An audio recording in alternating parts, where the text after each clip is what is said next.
Hey everyone, this is Tio of Tio ToonsTube, and today I have a new video for you all.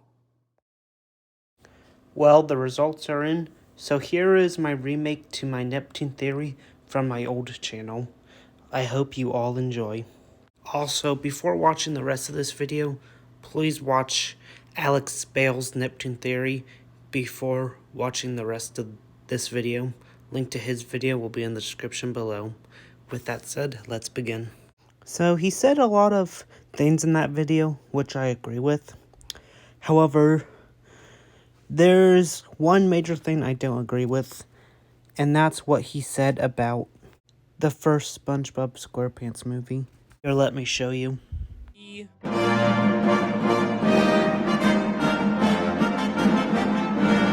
King Neptune is the ruler of the seven seas and the Roman god of the ocean. If you watch my evolution theory, you know there's also a good chance he's the reason why fish in Bikini Bottom are so evolved and able to talk. He lives in the city of Atlantis with his wife Queen Amphitrite and his son Triton. But in the first SpongeBob movie, he's replaced by a completely different King Neptune who has a completely different daughter named Mindy. These guys don't look or sound at all the same, so how can they both exist in this universe? Well, there's already an interesting theory out there about this. It's widely believed that the SpongeBob movie takes place in the future after the events of the show. So widely believed that I got hundreds of comments about it in my Mrs. Puff theory. Yep, I know guys, I heard what you said. The creator of SpongeBob, Stephen Hillenburg, said he wanted to end the series with the movie, and it being canonically at the end of the SpongeBob timeline would explain why we never see the Krusty Krab 2, or any of the other characters from the movie in the later SpongeBob episodes. And some people believe that the reason why movie Neptune is so different is because he's actually Neptune's son, Triton, all grown up. And that's a pretty cool theory, but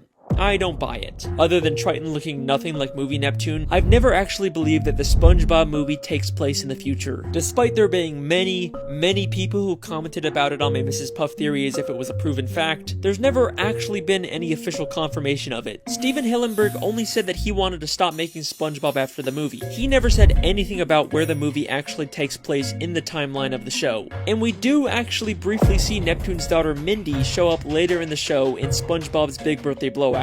There's no way she'd be there unless the show took place after the events of the movie. I think what's actually going on here with Neptune is something much more interesting, and it ties directly in with the television theory. If you haven't seen that video, it basically proves that the entire show, SpongeBob SquarePants, is actually a nature documentary being filmed by scuba divers, and many of the elements we see throughout the series are secretly set up by the showrunners to make sure that the show is more entertaining and profitable. And this applies to the SpongeBob movie as well. There's promotional art and even a commercial that acknowledges the fact that it's just a movie being filmed. Hello? SpongeBob, what kind of jellyfish is that? Hey guys, it's Carlos from the Zone. Can you tell us about your latest adventure? Well, this one adventure we had was a real Lulu. You mean when we went after Neptune's crown? It seemed bigger than our usual adventures. Yes, and with fewer interruptions. Well, thanks guys. We'll see you in the movie. Movie?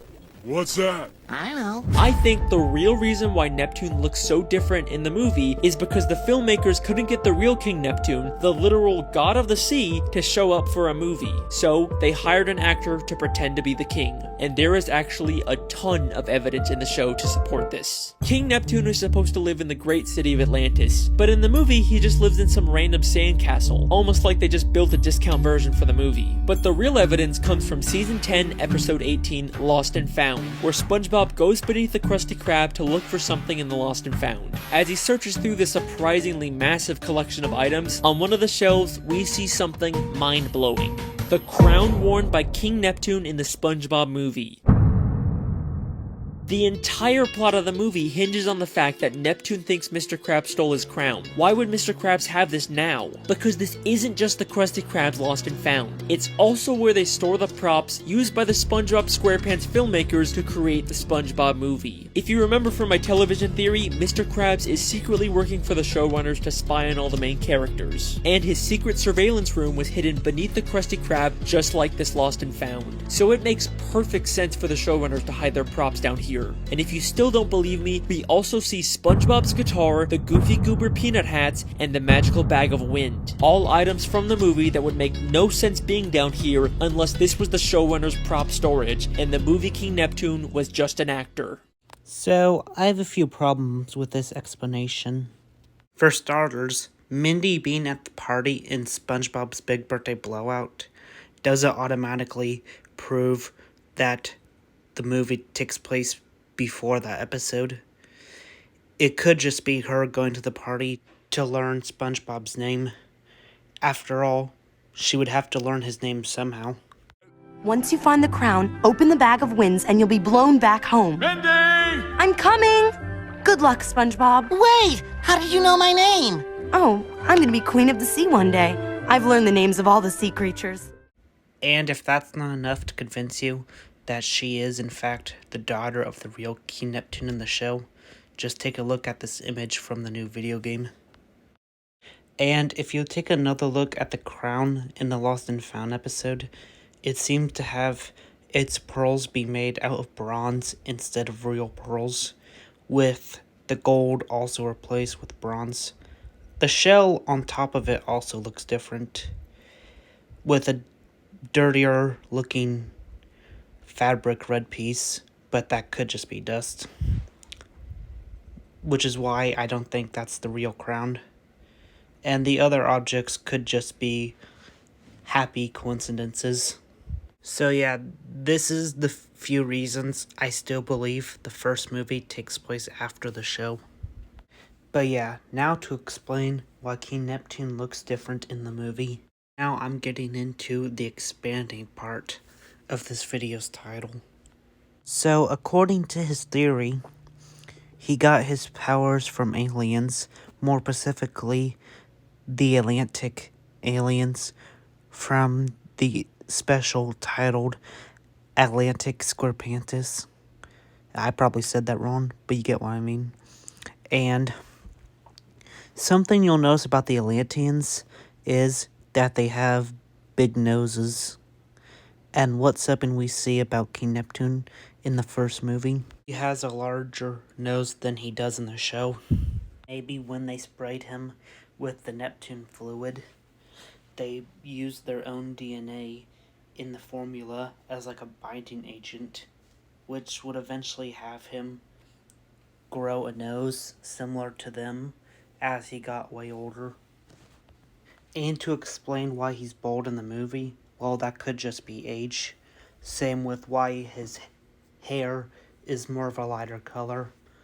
With the reason his skin color is different is probably his version of paleness. And to explain why he wears a medieval style English robe instead of being shirtless could just be an age thing again, because I feel like as you get older, you tend to be more self-conscious, which could explain why he wears that type of robe.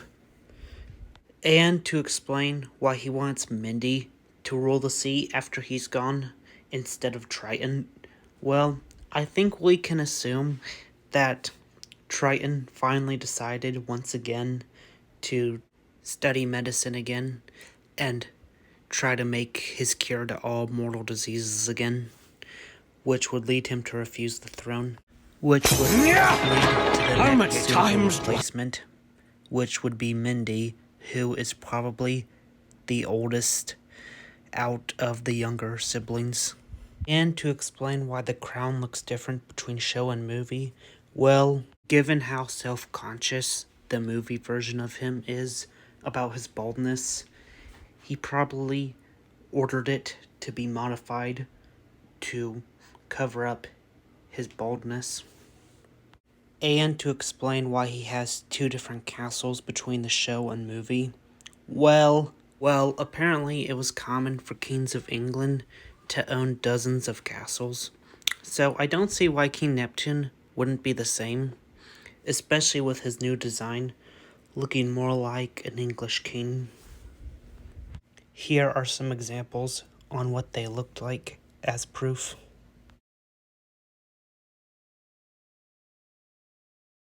Not that different to what he looks like in the first movie, in my opinion. With that said, I think I'll end the video here.